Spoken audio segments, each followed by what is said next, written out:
In the late 1300s, Europe faced something it hadn't seen before, a foreign empire pushing relentlessly into its heartlands with a terrifying mix of military discipline, technological advantage, and sheer strategic brilliance. This wasn't a barbarian horde, it wasn't a nomadic invasion, it was the rise of the Ottoman Empire, and its lightning-fast conquest of the Balkans didn't just alarm kings, it terrified them. At the center of this wave of fear stood a single battle. Nicopolis, 1396, a battle that was meant to be a triumphant last crusade, but turned into a brutal reality check for Europe's knightly class. This is the story of how the Ottoman Empire exposed the cracks in medieval Europe's military thinking, and how a handful of insiders and hard-won experience helped turn humiliation into hard-earned wisdom. The Ottoman Empire's rise in the 1300s wasn't just about ambition, it was about engineering a military system unlike anything Europe had ever seen. While Christian kingdoms were still relying on feudal levies and aristocratic cavalry, whose loyalty shifted with every dynastic squabble, the Ottomans were building a war machine designed for expansion. Their army wasn't just a group of fighters, it was a state-sponsored, ideologically driven force that operated like clockwork. At its core was a fundamental truth: the Ottomans valued discipline over nobility and coordination over courage. The Sultan didn't trust wealthy nobles to command armies. He built a new elite from the ground up, the Janissaries, an infantry corps formed primarily through the devshirme system, a levy on Christian boys from the Balkans. These children were taken young, converted to Islam, rigorously educated, and trained to serve the empire with total loyalty. To many in Europe, this was horrifying. Childhood stolen, culture erased. But militarily, it created a fighting force with zero ties to tribal politics and total allegiance to the Sultan. While European knights glorified personal bravery on the battlefield, the Ottomans rewarded discipline, silence in ranks, and executing orders with precision. Their armies moved with coordination, used centralized planning, and emphasized strategic patience. And perhaps most shocking to their opponents, they embraced gunpowder early. By the mid-1300s, Ottoman field armies were deploying primitive firearms and small artillery, not just in sieges but in open battle. This was centuries before many European commanders even accepted the musket as a reliable weapon. But technology alone didn't win wars. The Ottomans coupled their firepower with tactical innovation. They pioneered the use of mobile field fortifications, digging trenches, deploying wooden barricades, and shaping terrain to favor their infantry. These weren't static medieval armies. The Ottomans were mobile, fast, and ruthlessly efficient. They used hit-and-run tactics with their cavalry, then pinned enemies down with Janissaries and artillery. Their goal wasn't to fight fair, it was to outmaneuver, outlast, and overwhelm. Most critically, the Ottoman military was integrated into the state structure. Governors, tax collectors, and provincial commanders were all part of a system designed to fund, supply, and reinforce military campaigns. This was not just a conquest machine, it was a conquest bureaucracy.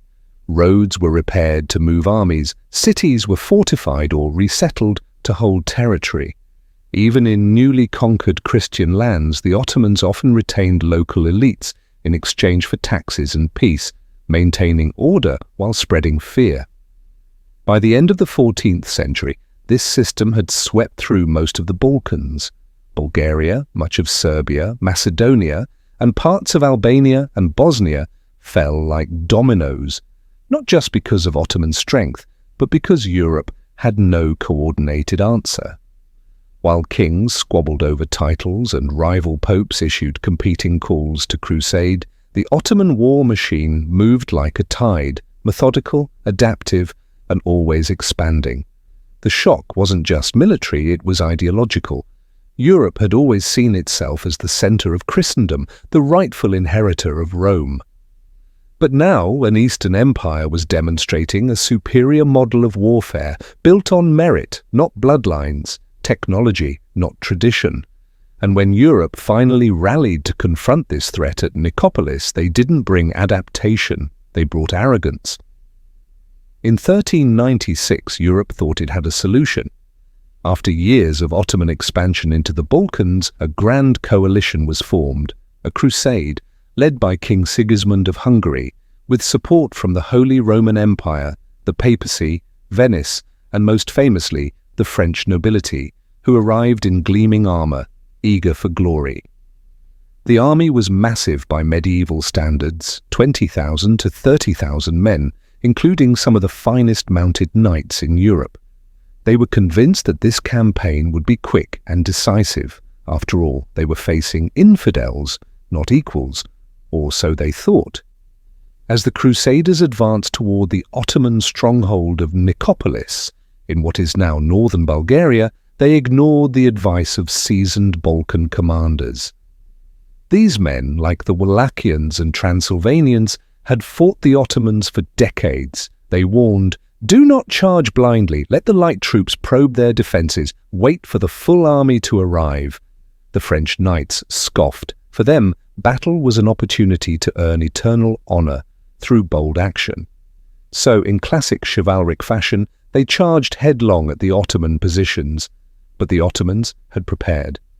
Their trenches and sharpened stakes broke up the cavalry's momentum. As the knights got bogged down, hidden Ottoman archers and gunners unleashed devastating volleys. Then came the Janissaries in perfect formation to surround the exhausted attackers. The result was catastrophic. Thousands of crusaders were killed or captured. The French nobility suffered immense losses. Some, like the famed Jean de Nevis, were taken prisoner and held for ransom. The entire concept of chivalric warfare, heroic charges, personal valor, noble duels, had been shredded in the trenches outside Nicopolis. It wasn't just a military defeat, it was a psychological collapse. For the first time, Europe realized it was fighting an enemy that couldn't be beaten with pride alone. In the wake of these defeats, Europe was desperate to understand the Ottoman machine. But how do you fight a shadow if you don't know what it looks like? That's when help came from the most unlikely source: Ottoman insiders. Konstantin Mihailović, a Serbian, taken as a boy and forced into the Janissaries, would later escape and write a detailed memoir. His first-hand account laid out exactly how the Ottoman military operated. He exposed how discipline and regular pay kept morale high, how mobile entrenchments and artillery were used to counter cavalry, how the Ottomans feared internal rebellion in newly conquered Christian lands, and perhaps most importantly, how disunity among Christian powers made Ottoman victories easier. Mihailović's account was a wake-up call. The Ottomans were not invincible. They had weaknesses, supply lines were stretched, they struggled in mountainous terrain, and they depended heavily on psychological dominance. If Christian forces could stay united, disciplined, and avoid infighting, they had a real shot at stopping the advance. This was echoed by other observers like Bertrandon de la Broquière, a French noble who travelled incognito through Ottoman lands in the 1430s.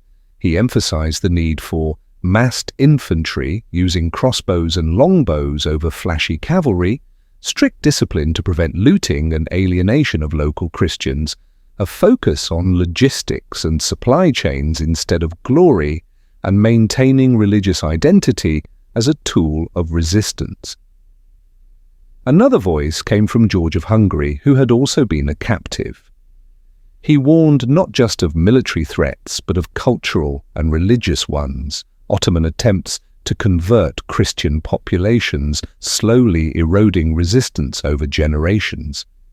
The message was clear: if Europe wanted to survive, it had to adapt, not just militarily, but morally, culturally, and strategically. Despite these warnings, Europe's military habits died hard. In 1526, 130 years after Nicopolis, Europe suffered another devastating blow at the Battle of Mohács. Once again, noble cavalry charged directly into Ottoman cannon fire. Once again, the results were catastrophic. The Kingdom of Hungary was effectively destroyed, but this time something changed. Europe started listening. By the mid-1500s, European powers began adopting many of the same strategies the Ottomans had used: infantry-centered armies, coordinated musket and artillery fire, better logistical planning, investment in military training and professionalism. They also began studying Ottoman internal politics. As rebellions, dynastic disputes, and administrative corruption weakened the empire from within, Europe finally had the strategic depth and unity to counter. The Battle of Lepanto, 1571, marked a turning point. A coalition of Catholic powers, led by Spain and Venice, defeated the Ottoman navy in one of the most significant sea battles in history. Though not a final blow, it showed that a unified, modernized Europe could win. And in 1683, at the gates of Vienna, the Ottomans launched one last major attempt to seize Central Europe. This time, Polish, German and Austrian forces held the line. The Ottoman siege collapsed. The myth of Ottoman invincibility was shattered. The Ottoman Empire's advance into Europe reshaped the continent's military thinking. It forced Europe to confront its own arrogance, abandon outdated tactics, and embrace unity over glory. It was a brutal education, paid for in blood, captivity, and humiliation. But it led to something Europe had lacked before, a shared understanding of warfare rooted in reality, not romance. History has a way of punishing those who ignore its lessons and rewarding those who listen. Europe's survival wasn't inevitable. It came down to intelligence, adaptation, and humility. And perhaps that's the most important lesson. Pride charges head first. Wisdom digs trenches. If you found this breakdown as fascinating as we did, hit that like button, subscribe, and turn on notifications so you never miss an episode. We dive deep into the battles, blunders, and breakthroughs that shaped our world. Got a topic or battle you want us to cover next? Drop it in the comments. We read every single one. Thanks for watching, and remember, history isn't just in the past. It's a playbook for the future.